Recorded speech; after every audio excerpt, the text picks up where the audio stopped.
there's Carmel. Hello, everybody. Welcome to this afternoon's event. My name is Roland. I am the Community and Events Manager for Educate Ventures.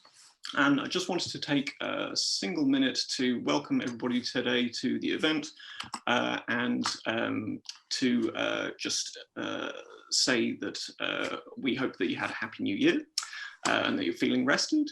We've got a very informative event lined up and quite a large audience for it.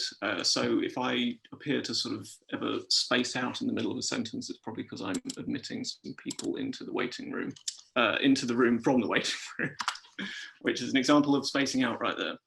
The roundtable today is going to explore themes, insights, key findings from Educate's 9-month investigation into technology use at home and in schools during the pandemic.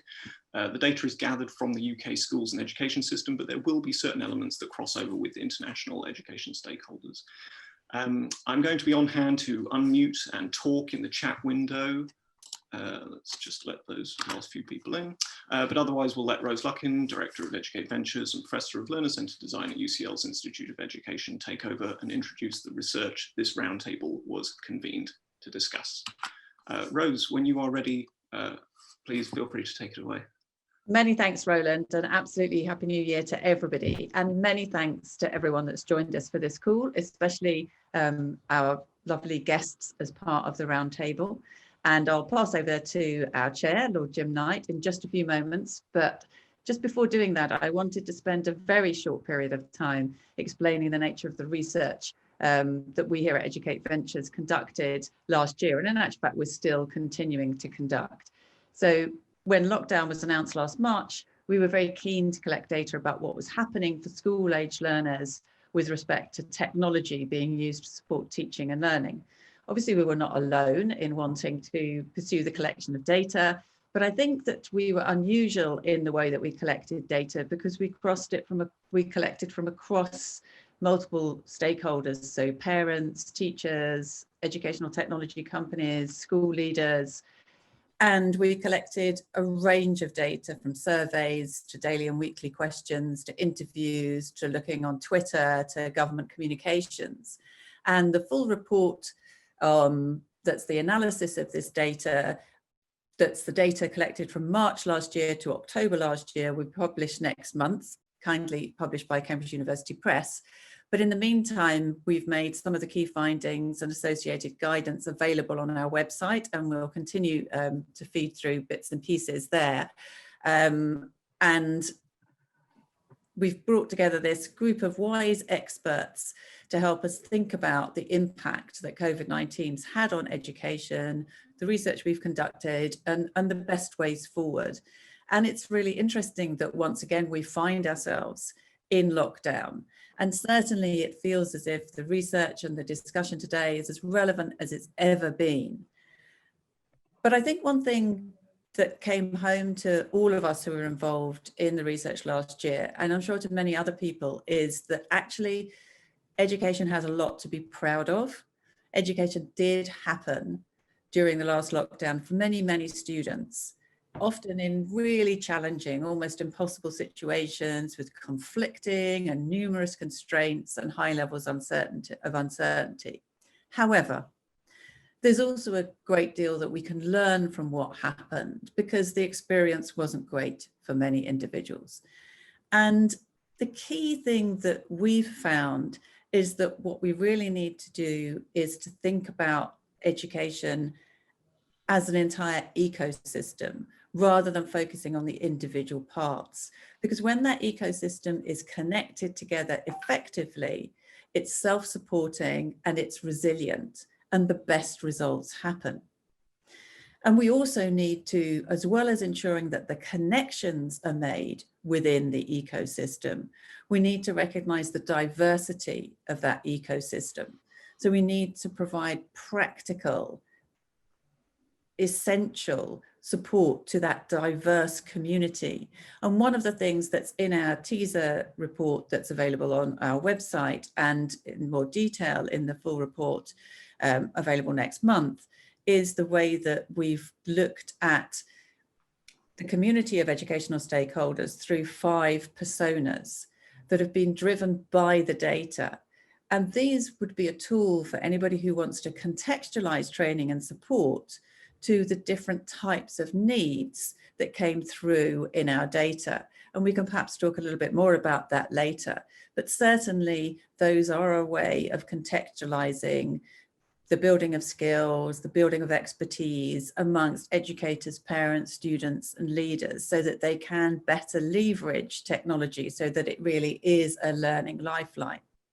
So basically, what we believe is that it's about connecting people, connecting communities, and recognizing diversity in the way that we provide support. And of course, technology is really useful when it comes to connecting people and adapting to the needs of diverse communities. So I really look forward to the conversation today and the ongoing conversation as we move towards publication of the full report. And thank you once again to everybody who's joined us. And over to you, Jim, to introduce the panel and to kick us off.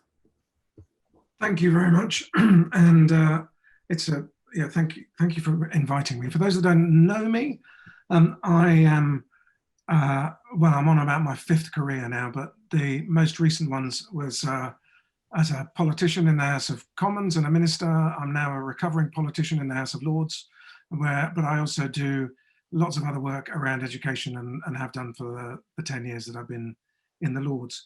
And it's my job to try and get a coherent discussion out of a bunch of friends and colleagues that are gazing at me on this screen. And I would just ask anyone who is not on the panel, and you should know who you are, to just turn off your video for me so that I can then only see those that I need to see. What I would say to them is wave at me if there's something that you want to say. But before I do that, I'd like each of my panel to introduce themselves. So I'll start with Fran. Hi, thank you, Jim. Before I introduce myself, I need to thank Rose and the Educate team for bringing parent voice to this conversation, because I think so often in these discussions the customers, if you like, in business terms of education, children, young people and parents are missing from the discussion, so thank you. So Square Peg is a parent-led community interest company that aims to effect change for all of those children who are struggling in what is increasingly a kind of one-size-fits-all education system. And it's important for me to say that these are not all children with special educational needs by any stretch of the imagination, and that the numbers are really significant. So just as an example, forgive me, in secondary schools, about 14% of pupils are now persistent absentees, and about 11%, nearly 11%, have had at least one fixed period exclusion. And that's a clear signal to us that things are not working. And since we set up, we felt that EdTech has the potential to really support those children in the current system, but also to facilitate really radical change. And I think the pandemic has given us a little window into what is possible, but there is a lot of work that needs to be done to make it inclusive and accessible and engaging, and so many opportunities that are currently unexploited. So thank you, delighted to be here. Thank you. Thanks, Fran. You've heard from Rose, so I think we know who you are, Rose. Tim. Thank you, Jim. My route into today's event is really via the world of AI. I speak on digital issues in the Lords, and then I was asked to chair the AI Select Committee, and one of the great members of that committee was David Putnam, who's with us today. And then in a weak moment, I agreed to Anthony Selden and Rose's request to become chair of their advisory council for their new Institute for Ethical AI in Education. And over the last 2 years, along with Tom, who's really doing all the hard work, we've been working on what kind of guidance is needed for teachers, learners, all those involved in the world of education, as to how to best use AI in the most ethical way, particularly as regards data use. So quite a lot of issues have come up during this whole online period, which are directly relevant to the kind of work we're doing. And of course, the use of language has been very important as well. And one of the key aspects of the report that really struck a chord with me was this saying that the use of the word remote was wholly inappropriate. Online is a so much better word. And I hope we unpack a lot of the issues, because I do really believe that technology can help considerably, but I think there are real problems with exclusion if we're not careful, whether it's being able to afford the data, being able to afford the technology, and so on. So there's a lot to unpack going forward, but hopefully we can grab the benefits while not falling into the big traps that are out there. Thank you, Tim. Now, I've got 4 minutes left for the rest of you to introduce yourselves, so keep it snappy. Tom, you were mentioned by Tim. Hi, yes, thank you, Jim. And thank you for the mention, for sort of explaining the basics of the Institute, Tim. So all I'll add really, my name's Tom, I lead operations at the Institute for Ethical AI in Education, which Tim just mentioned. And similar to what Fran said moments ago, one of the things that's very important to us is that the ethical guidance that we do produce on how AI should be used in the context of education needs to be based upon a shared vision of ethical AI in education. So what much of our work has been doing is holding a series of roundtable events and working parties in order to ensure that the guidance that we produce, which is due to be published in March of this year, does reflect consensus and is reached through a participatory approach. Thank you. David, you're next up. Yes, very quickly, if I may, Jim. So the word remote is interesting. So I'm sitting here in West Cork. I don't feel myself remotely remote. And then partly it's an interesting angle here. I'm here partly because of Tim. Tim, whose committee I sat on, which he brilliantly chaired, allowed me to engage very strongly with the educational component of that. That led me very naturally, this is the AI committee, led me very naturally to Rose. And in all truth, I think that those pages which work because of Rose's engagement. I think I would have been in deep shit actually, but without her. So it's a way of saying thank you. Yeah. Just two things I'd observe. This COVID crisis has been an amazing opportunity for many of us who've been advocating on this front for many, many years. It started to be 28 years ago with Ken Robinson. I just want to mention that. We lost Ken in July. Ken understood what a moment this was, and it's utterly tragic. My last letter from him was early July, and he was really excited about what might happen. So that's a small shout out. The other thing worth mentioning is I've done more work this year than ever teaching universities, particularly master's students. What I've discovered is the guest lecturer. I don't know if many of you have done this, but what this resource offers is the ability to bring people into the discussion, which would never really, never occurred to me before, but I've certainly never done. So for example, very brief example, I teach media studies very largely. Lenny Abramson directed Normal People, which is as you know, enormous hit through the summer. I had Lenny in teaching my course from his holiday home in the west of Ireland, seamlessly, and to the extraordinary excitement, needless to say, of all my students. It's these possibilities that I think we've suddenly able to grasp, and certainly why I find it the most amazingly exciting moment. Thanks for inviting me into the conversation. Thanks, David. Caroline. Hello, I'm Caroline. I'm the Director General at BESA, that's the British Educational Suppliers Association. So we are more than 400 of the UK's leading EdTech companies. And I would just like to put a shout out to them. I think we've heard rightly a lot of thanks for people like Oak Academy and the BBC, but actually I think this kind of debate is fantastic because I think we need to thank the teachers first and foremost who are holding it all together, whether it's online learning or in the classroom. And then also just these 400 companies that have actually throughout all of this worked with thousands of schools up and down the country and around the world to help support teachers with their online teaching. They provided more than £36 million of free resources during the first lockdown. And since then, they've been working hand in hand, giving them the CPD and understanding that they need. So very pleased to be here as part of that conversation. Thanks, Caroline. Nick. Hi, folks. I'm Nick Kind. I spent 16 years developing educational software for pretty much every age group and across the world before moving into strategy. I now work as a senior director for a company called Titan Partners. We're an investment bank and strategy consultancy. I help to advise investors, philanthropists, corporations, family offices, and the occasional government around the world on their strategy in education. But I don't do a great deal of work in the UK, even though I used to develop software a lot. So I have no political axe to grind and perhaps have the luxury of being able to be a little bit controversial some of the time. Good, we welcome that. Jane. Thanks, Jim. Yes, my name's Jane Mann. I'm the Managing Director of the newly formed, about 4 months ago, Cambridge Partnership for Education, which brings together the parts of Cambridge that are working in education reform. As part of that is Cambridge University Press. We're very lucky to be publishing the research later on this year, which we're very much looking forward to. I think what struck me most, we took part in the research with Rose and her team, and we supported it. And I think one of the things that struck me the most was how much similarity we were seeing with what our ministry partners were telling us in the regular closed doors roundtables we were having with them throughout the period of school closures. And actually, we had so much in common in the UK with the issues that were being felt from Angola to Albania and everywhere else. Thank you. Mention of the research, Carmel.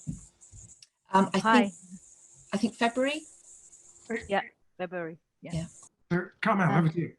Hi everyone. I'm the head of data science in EDUCATE, and I really represent a huge, very, very strong team in EDUCATE that worked on that research for quite some time and continue to work on that. So I think that's one of the things that we want to be heard, is that collaboration is so strong, and that's exactly what we did, and that's exactly why I think our research is strong. And I think, without being political or not trying to be political, I think what we're trying to do is to make sure that we are learning, that we are collecting data, that we are doing things right because we have the evidence to establish that upon, and we really, really hope that our policymakers would do the same. That's all from me. Yeah, that's a big leap. And finally, Bob. Thanks, Jim. What I'm pleased to say is it looks like that it'll be me, Tim and David who are going to be first to get our injections, doesn't it?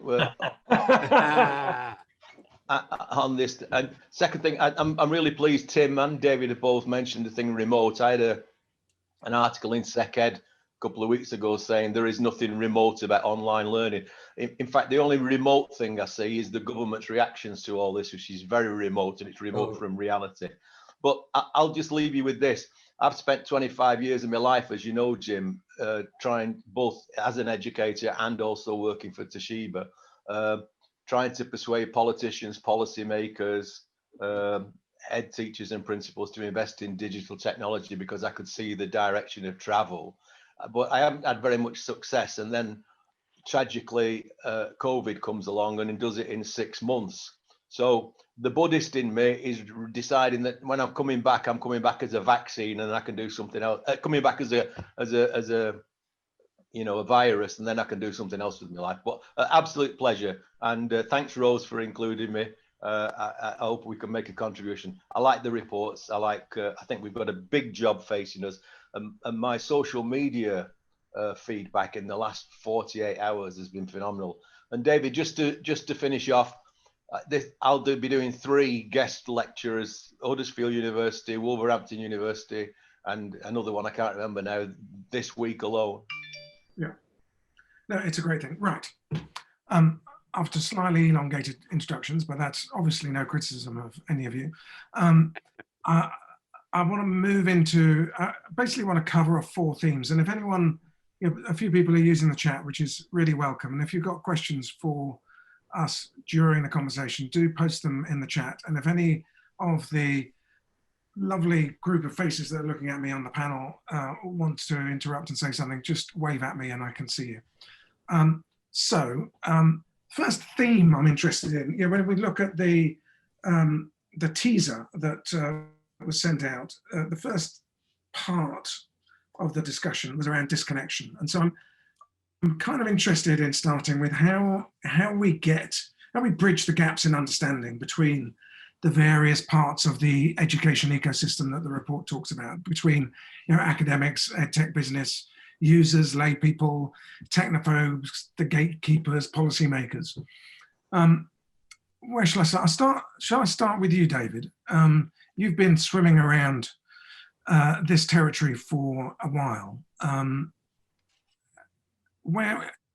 do we get that connection to work? I don't know if this will be an answer, but it's certainly where my thinking is. For years and years, Jim, you know this, I've been using the analogy of the difference between advances in medicine and advances in education. And the fact that we have been operating at a snail's pace when medicine's been racing ahead in all sorts of ways. So one of the things I've been looking at is what are the read across?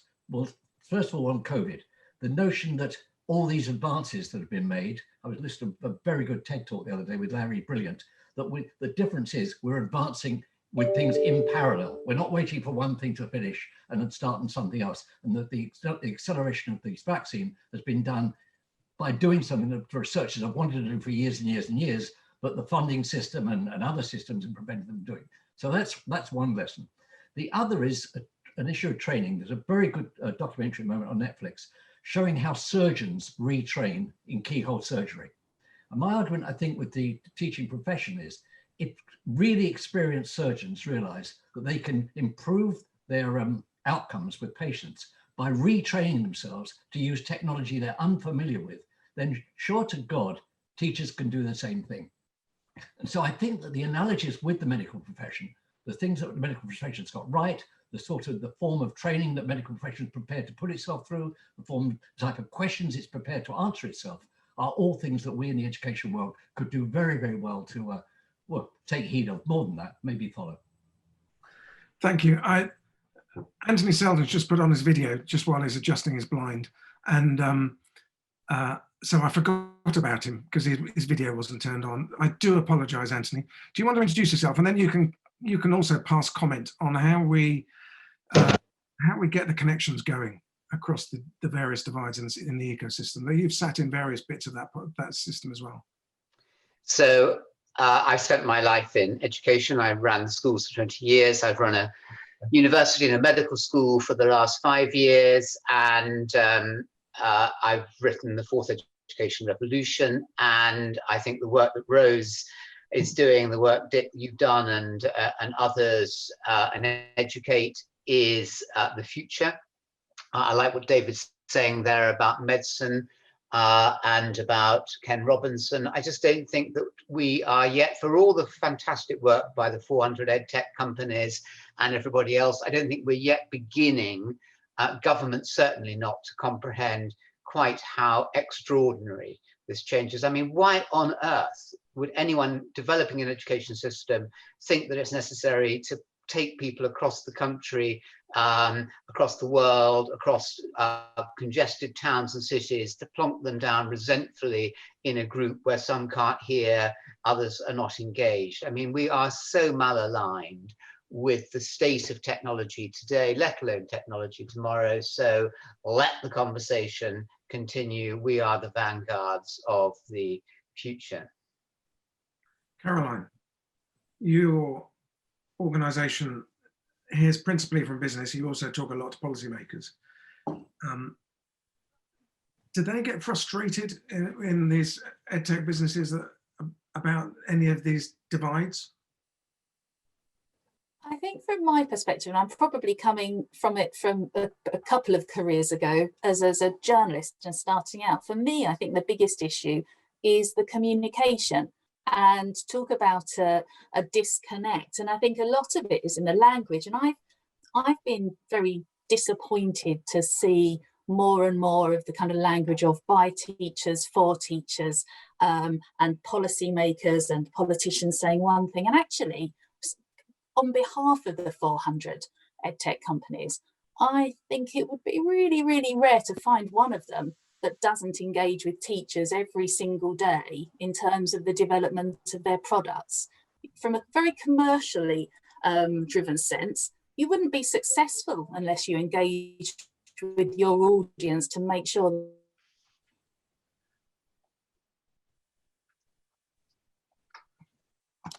You've frozen for me, Caroline. But so I'll let me just hear from a couple more people on this question. Fran, you, your organisation Square Peg. Schools very much appreciating industry. I think industry appreciates schools themselves, but I think it's working together without making it kind of, you can't understand us because you're not the same. I think it's finding the best out of all sides and working together is one of the challenges, because that kind of narrative that you couldn't possibly understand it unless you were one of us, I don't think helps. I think it's the empathy and understanding and communication of each side will really help move things forward.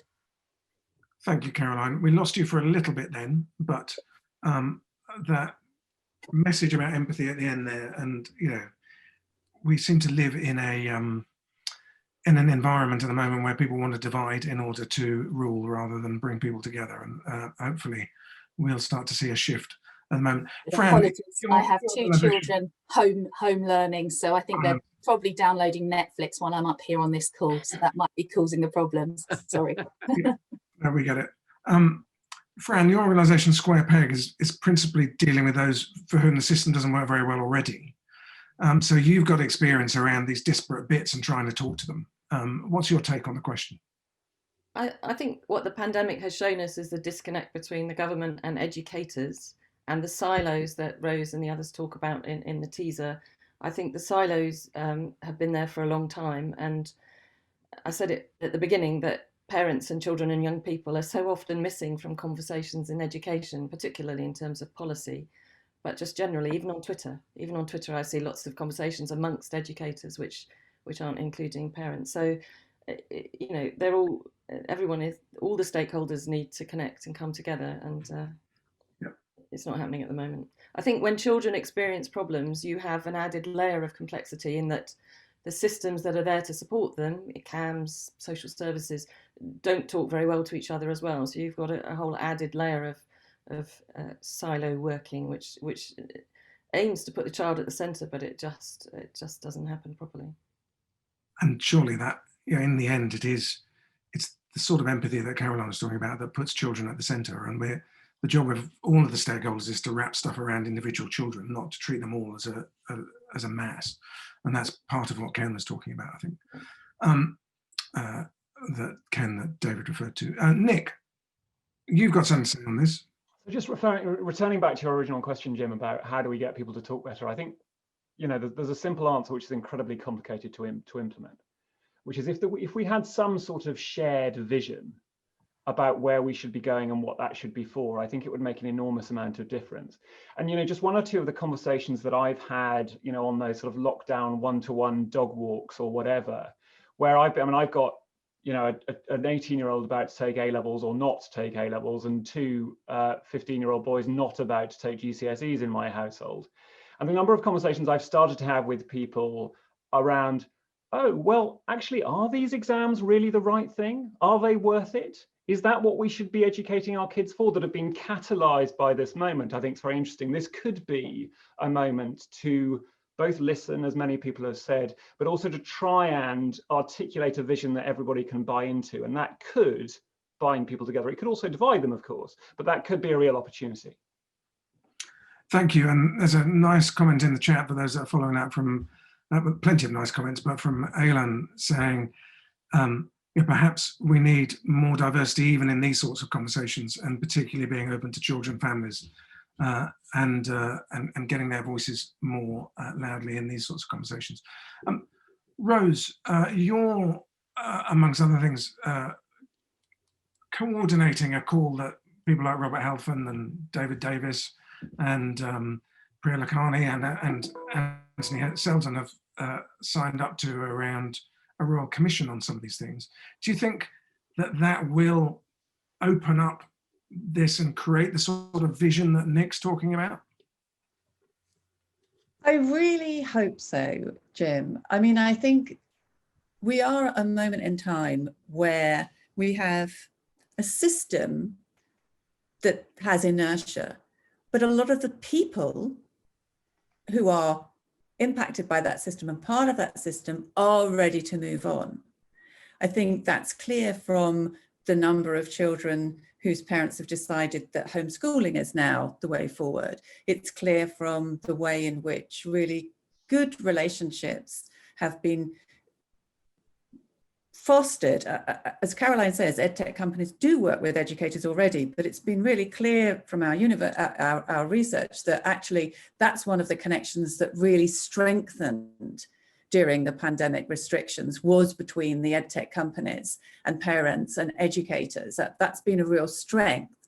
So I think there are parts of the system, if you like, that really are ready to transform, but there's this terrible inertia in the formal system that still sees physical attendance as vital as evidence of progress, and still sees control as a mechanism that needs to be there, and has concerns, I think, about how that's then implemented when you have the kind of system that enables hybrid education systems where you accept that you need to be resilient, and at some point in time you're likely to have some children learning online and some children learning physically. So I think we have to just keep moving forward, and we do it through initiatives, through letters, through movements, through campaigns, through research like this, through constantly bringing evidence-informed argument to the fore to say, look, things have to change. Families deserve better. There are ways in which we can build on there's one quote in our field research about, in a week, we managed to do the sort of training that would have taken us 6 months previously. A lot of people have worked day and night. When you look at the enormous amount of information that came from the government to schools, and in the research, we present a graphic which is horrendous about the hundreds and hundreds and thousands of pages of advice coming out all the time at midnight, often conflicting, but somehow educators coped and families coped, and that's amazing. And I think now we have to help them build on all of the energy that they put into making it work to give them something much, much better.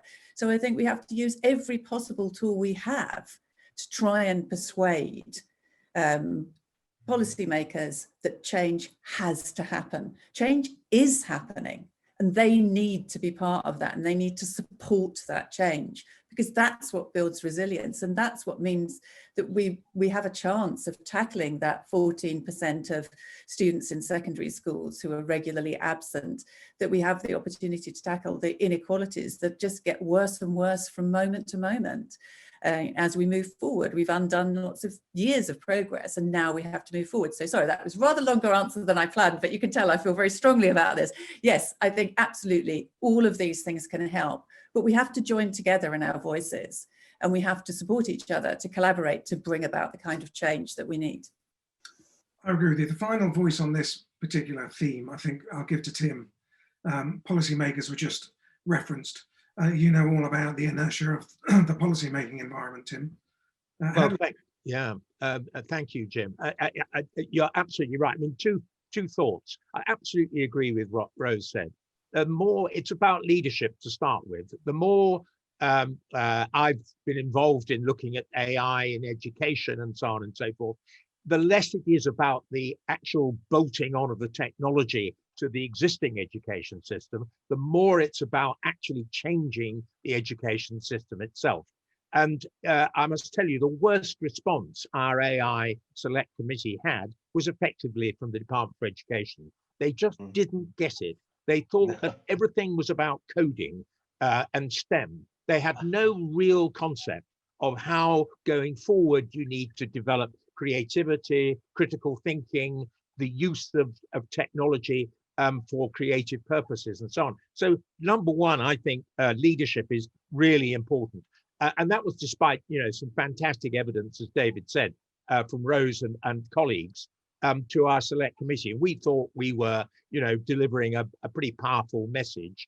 about the use of technology in education. But secondly, I thought this report comes up with some really important conclusions, because the categorization of the way that people look at technology, I think, is really important in terms of how we get the message across. The report talks about colleague support being crucial. They talk about the importance of online communities for teachers. I think it's getting, this ground up aspect is really important. So I think you've got to have both aspects. You've got to have the vision from the leadership, but you've also got to have these support systems. You've got to understand that the convoy doesn't all go at the same speed, and you have to get everybody together and working together to deliver the objectives. Anthony. Very quickly, this is supposed to be a young person's interest, but look at the real advocates. You yourself, Dick, David Putnam, Tim, David Davis, a massive fan of all of this, Ken Baker, Jackie Smith. I mean, you're all senior people, and we need to be able to get that penetration in government, whose time horizon is so very, very narrow. And we need to work harder on the officials and on the politicians. Jim, can I just say one, just very quickly?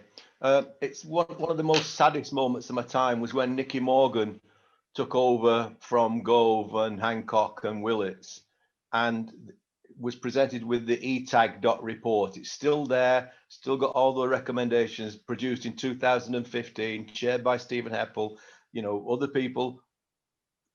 The blueprint was there, and it was lost. It was a missed opportunity, and now people are paying the price for that missed opportunity.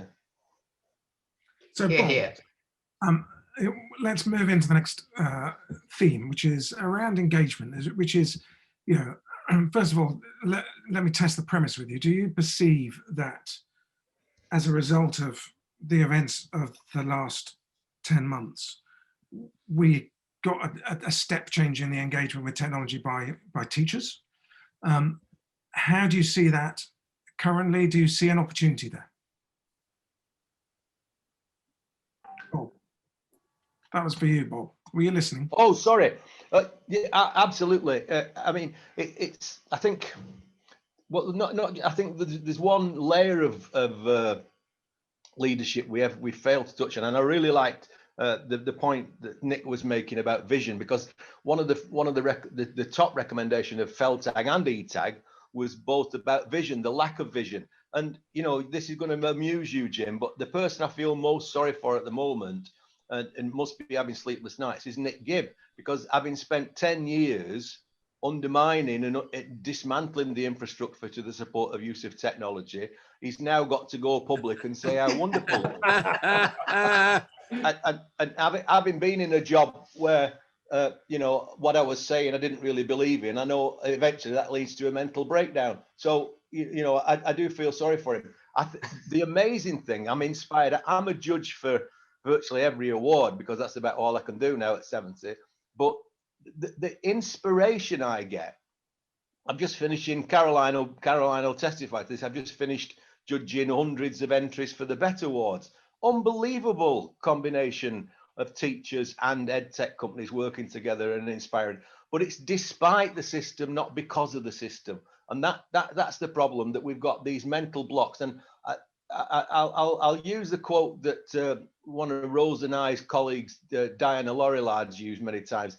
The reason that the full potential of technology has not been realized is because the drivers of the system have yet to realize that their full potential. So assessment, curriculum design, performance criteria, Ofsted inspection, funding flows, none of those allow and support the innovative use of technology. And until we change those, now, I think Professor John Traxler, when I tweeted that last week, said something like, well, who's driving the drivers?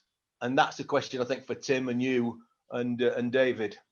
But one more question to you, Bob, which is, where do the school leaders fit into that? Have they engaged, or are they part of the to be engaged group? And this is again a tragedy. I as you know, I worked with you and others on the Building Schools for the Future programme, and on the NPQH. I was a teacher for the NPQH. Both of those, and I wrote the digital modules for both of those got scrapped. And, you know, the leaders, I think, have been missed out. We used to have, you know, leadership programs that included this as an essential component, and now those are gone. And as a chair of governors, I'd like to add another dimension. Governors are really important. You know, we need to get to governors, and I know the multi-academy trust makes that a bit more complicated, but usually I get invited a lot to go in and help schools and colleges with their digital strategy. And my first question is, I need to work with your governors and I need to work with your learners, because if I work with your governors and your learners, then I can squeeze the middle. Yeah, thank you. Caroline, you want to come in?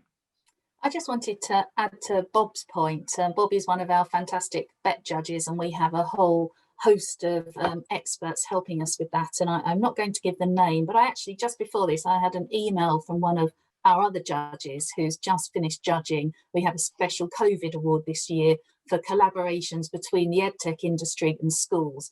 And he wrote to me and said, I've just read 21 of the most amazing stories and case studies of schools working so effectively with the EdTech industry. And he was, frankly, personally, really disappointed that we don't hear more of those kinds of stories shared by government, shared by education leadership. So championing those sort of quiet experts who are getting on with it in their own schools, changing the lives of their students, working with other schools, but yet we sort of reinvent that at a sort of national level or impose other solutions. So I think there really is something there about what do we need to do to champion those quiet leaders who are doing amazing things in their own environments, giving them a megaphone and actually showing where, you know, without huge amounts of I do believe more money should be going into education, but without necessarily huge expense, sharing those really good examples. We've got kind of EdTech demonstrator program, or we've got other programs, but what can we do to really amplify those good case studies without having to put across great big new logos and new schemes that schools are encouraged to change their good practice to get on board something that's the current favourite of policymakers. Tom. Yes, I want to address a slightly different point on the engagement front, is that it may be the case, and I think there's a sort of another countervailing force that's happening, is that what has happened, rather than engaging people in the merits of technology, that actually a lot of the people that I've spoken to as part of our roundtables and the interviews for the work of the Institute, the people are becoming more and more sort of engaged in the merits of our previous education system and how it's being clarified to a greater extent towards people. And the things that come out time and time again are the importance of those interpersonal relationships of schools as being a highly sociable place, the relationship between the student and the teacher, between the peers, the importance of collaborative learning. And so I think the worst case scenario is almost that sort of the new gains in education technology and people's engagement with that almost become comparable to the kind of virtual pub quiz, in that people just can't wait to get back to normal pub quizzes. I think that is a huge danger if the engagement isn't right and people aren't able to see these merits. And I think that the answer to that question is very much on the point that we've already raised about really understanding the value of digital pedagogy. So it's not about remote learning, it's about using technology to enhance, to supplement, to extend the benefits of what the technologies and the pedagogies that we value. And I think some of those which stand out that technology is particularly good at, and this is sort of wearing my former hat as a teacher, is formative assessment and technology's ability to actually gather huge amounts of information on students so that teachers can respond in a more tailored way to students' needs. The importance of differentiation, which is, differentiation, individualized learning is something that the Education Endowment Foundation has pointed out as a hugely effective pedagogy, and that's something that adaptive learning can be very effective at. And technology can also be very effective at the more collaborative aspects of education. And I know that Rose has done a lot of seminal work on how AI in particular can help us measure these skills and move us to a point where we are measuring both a broader and deeper set of skills to get a much more genuine representation of a person's competencies, abilities, and also future potential. And so I think it was Nick who introduced the idea of having a shared vision to aim towards. And I think that shared vision is almost going to it's going to be a bit Hegelian and dialectical. We've seen, the downsides of education and pre-COVID, our former education paradigm. We've seen the downsides of an education system where actually it is remote, whether that is because the learning is remote by design or just has fallen into that way. But really it's about synthesizing the benefits of those two and working towards a case there. And I think on a practical note, the emphasis has to be on what is technology good at, what are the best ways that we can use it to enhance the technologies and the pedagogies rather that we know already work and are very effective. Thank you. I want to move on, but just quickly, I see in the chat there's some disagreement. Tony Parkin's posting their Jurio research, which showed teachers essentially being enthusiastic about some of the changes that they've seen and being able to use technology and not wanting to go back. Others worrying that there's lots of people rushing, as Thomas just said, to go back to the pub quiz. What's the energy used, I think? Nick, you've got a view on that. Yeah, I was building a bit on what Tom was saying. I mean, my concern is precisely partly what he's saying, which is I don't want people to, I don't want either of two things to happen. First of all, for people to think of technology as that horrible thing we had to do during lockdown, which was actually pretty dysfunctional and we all hate it, and please can we go back to where we were before, which I think will happen for some people, particularly those who haven't been through no fault of their own, have been in a position where they haven't had the right bandwidth, they haven't had the right kit, they haven't had the right support, they just haven't been supported even to get to a basic level of being able to deliver what we've all called emergency remote teaching, let alone genuine online learning. And I think the other thing is that, without us having told a story about where technology can make a real difference, both inside and outside the constraints of our very limited current curriculum and assessment systems, it's going to be very difficult for people to get on board. Because frankly, everybody's tired, we're all exhausted with this. We all want to, quote, get back to normal. And unless we can say, no, this is why this is important and this is how we can do it, I think we're going to be in quite a bad place. Now, for the remaining bit of time, and I've been a rubbish chair because I've not balanced this properly, I want to cover off essentially how practice might change. So let's assume that we do manage to get the connections right and the engagement right. There's then a question around assessment and there's a question around pedagogy. And that comes through quite strongly in the research. So Jane, let me bring you in. I guess Cambridge has some vested interest in assessment. Do you get the sense that that assessment community sort of gets the need to change if we're going to move towards more embedded use of technology in the classroom? Can we hang on to large sports halls with small desks and paper and pen? I think there's an absolute recognition that assessment has to change. I think that recognition has been there for a while, but I think that there's always been that dichotomy of those assessments which are internationally recognized by NARIC, that are the most prized ones, generally have quite a substantial element of free-written answers, which generally there's been a kind of blunt view that it's very hard to do that digitally, that you really need some element of pen to paper. And I think that one of the biggest problems at the moment is that we sense a really strong desire to change. And I'm not actually predominantly talking about the UK, but I know it's there as well, particularly in Cambridge, but every single Minister of Education that we've spoken to has recognised that there's a need for change. However, the pace at which things are moving, and we've seen it in the UK over the past few days, means that everything seems reactive. And we need to be able to take the time to make this a well-considered, evidence-based, strong, robust response, or not even response, proactive move towards a change in assessment. Because as everyone here will know, you can't just change assessment. You have to change everything that goes alongside it. And I think the first place you have to come from is, what is that assessment for? Why are we assessing students in the way that we assess them? Because we did it last year, because we did it 10 years ago that way, or because we feel that that's the very best way to demonstrate what they've learned, or take them to the next stage of their learning.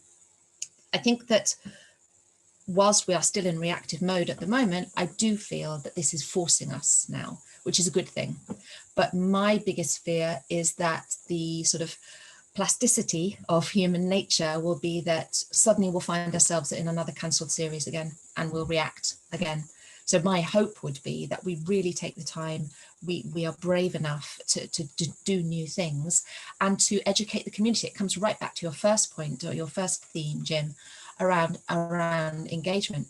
In order to change assessment, you have to change the understanding of higher education, of what assessment means, of what qualifications mean. You have to change the labour market, the employment community, around how you demonstrate what people can do and what their worth is, if you like. Because particularly in low middle income countries, the currency of qualification is so strong that to move away from that and try something new is scary. But I think we all have enough evidence now that we have to do it. Thank you. And I guess when I, at a policymaker level, think about changing assessment and pedagogy significantly, the worry that comes back is whether parents will accept it. And I've had that conversation with ministers and foreign ministers around the world. Fran, you're almost our self-appointed parental representative. I know you bring a lot more than that, and I'm a parent too, so I can talk for parents. But what's your view on all of that? There will certainly be a large cohort of parents who value assessments and qualifications and want their child to go down that academic route. But I think there are a growing number of every parent will say that the most important thing for their child is to be emotionally strong, happy, content to tap into their talents and passions. And I think what we're seeing is a system that is increasingly not doing that.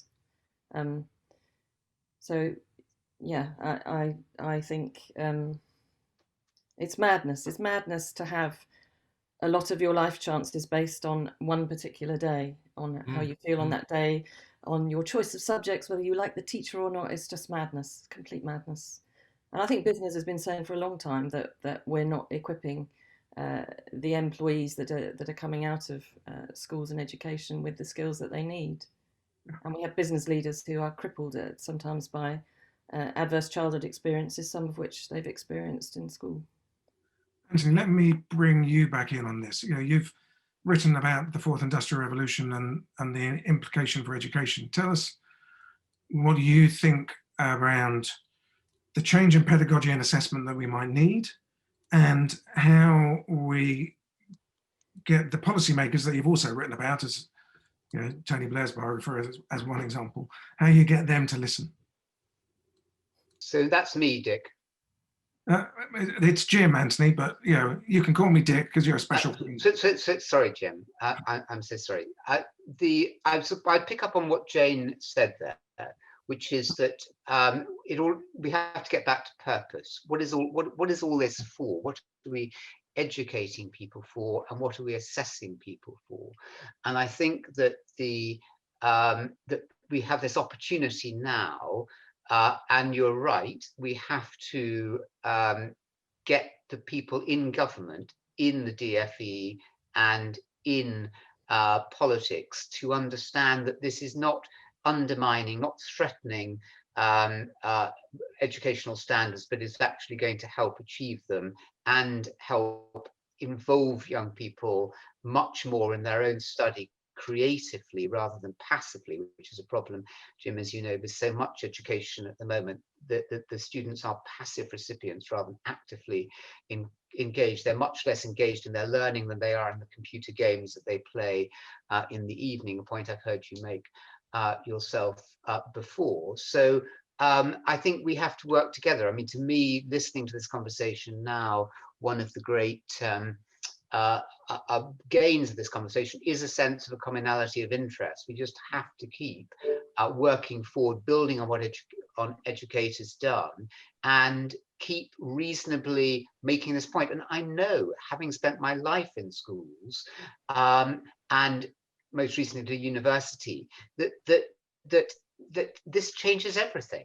That technology defines what happens in the classroom, and that what young people are having, through no fault of the parents and the governors and the educators or even the officials, the teachers, they're simply tramlined into ways of thinking using the existing technology for pedagogy and assessment, which are simply way out of date. We are using horses to get around the country when cars and trains and planes are available. We're just choosing not to get on them. And we need to, because social diversity demands it, and the jobs of the future require it, and society needs it. So more conversations like this, and I love the commonality of interest. Thank you. Now, I've got 4 minutes. I want to hear from 3 more people. So be brief. And I've also got to say goodbye at the end. So I want to hear from the 2 policymakers in Parliament, and then from Rose to wrap up. So David, let me start with you. Oh, I wish I was a policymaker, Jim. Just not to torture my medical analogy, but if you are talking in those terms, patient outcomes, you talk to the medical world, patient outcomes are the whole thing. Whereas if you talk about educational outcomes, you actually start a conversation. It's not a closer, it's a starter. So one of the things I suggest, and Tim will know more about this than me as he's about to speak, we need to revisit the IP laws. We need to know what kind of materials are out there that can be used in what context to improve pedagogy. And this is an interesting area. Caroline and I can discuss this other time, but the car crash that occurred between her organization and the BBC 15 years ago was catastrophic. That can never happen again. There is phenomenal material available that if we could free it up and use it as stings and within educational settings, we would do ourselves an enormous favor. Try to imagine the opportunity to use 3 minutes from various Harry Potter films to illustrate points that you're trying to get across as educational, in a sense, educational outcomes. We could do this. Tim, we should talk about this actually. Freeing up, a loosening up of the IP laws so that educational exceptionalism becomes an accepted fact would be a huge step forward in making this type of technology we're describing even more valuable. And in Caroline's defense, at that time, she wasn't at BISA. She was. I know, I absolutely know that. Working in the department, advising me on what to say in response to all of that. Tim. That is fantastic, David, and I will definitely pick up on that because I like your presentations at the moment, but with Harry Potter added, that would be even better.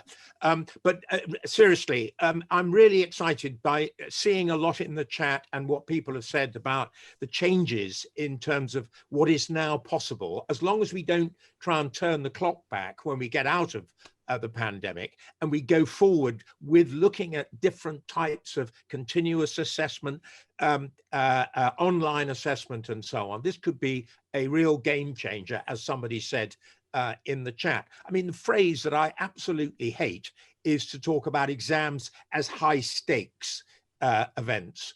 It seems to me that that says it all, basically. I mean, you know, this is a sort of set of tests which, you know, you pass or fail, and then your career is almost set for life as a result of those exams. Surely we've got to get out of that. And the whole idea of using technology, AI, particularly for continuous assessment, is really important. But allied to that, and this is where my loss of faith lack of faith in the department is pretty to the fore, is this whole question of governance, because you can't have that kind of continual assessment unless you've really got a powerful set of ethics in terms of use of data, in terms of explainability, transparency, and so on, surrounding that whole process.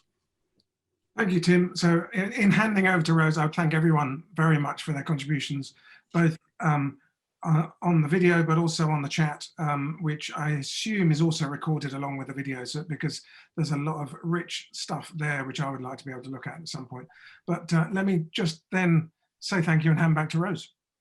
Thank you, Jim. Thank you to everybody. And yes, absolutely. Thinking about Caroline's comment about amplifying the voices of the quiet leaders, I will absolutely amplify the voices in the chat because there's some wonderful comments in there. And really wonderful discussion.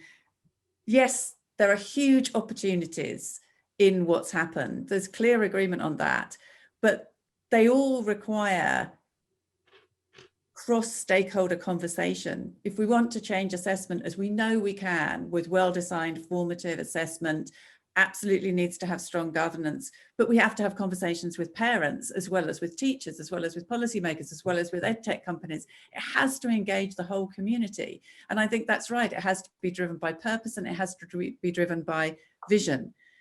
But we also have to recognize that complexity that Tim summed up in his comment about the convoy doesn't all move at the same speed. And we have to, in that talking to a wide range of people, also recognize that diversity. But what I'm hoping from this is that we have had a great conversation. There's clearly a lot of like-minded people. We all are passionate about trying to bring about change for good, that we keep the conversation going. We'll be feeding out snippets from the research from now until it's published in full in February. I hope we can rejoin at that point and see how we can think about taking some of this practical conversation forward. We'll analyze this roundtable as part of that evidence, including the chat, and then we can feed that into the next discussion if everybody might be up for that, because we have to grab this momentum and we have to go along with it. Thank you, everybody, for joining. Thanks, Jim, for sharing. Thanks to the panel for great conversation. And thanks to the audience for the wonderful comments in the chat. Thank you very much. And thanks to Roland for running the tech, of course. Bye. Thank you, everyone. Bye. Thanks, Roland. Thanks, Roland. Well done, Roland. Thanks all. Take it easy. See you soon. Great, Roland. Thank you.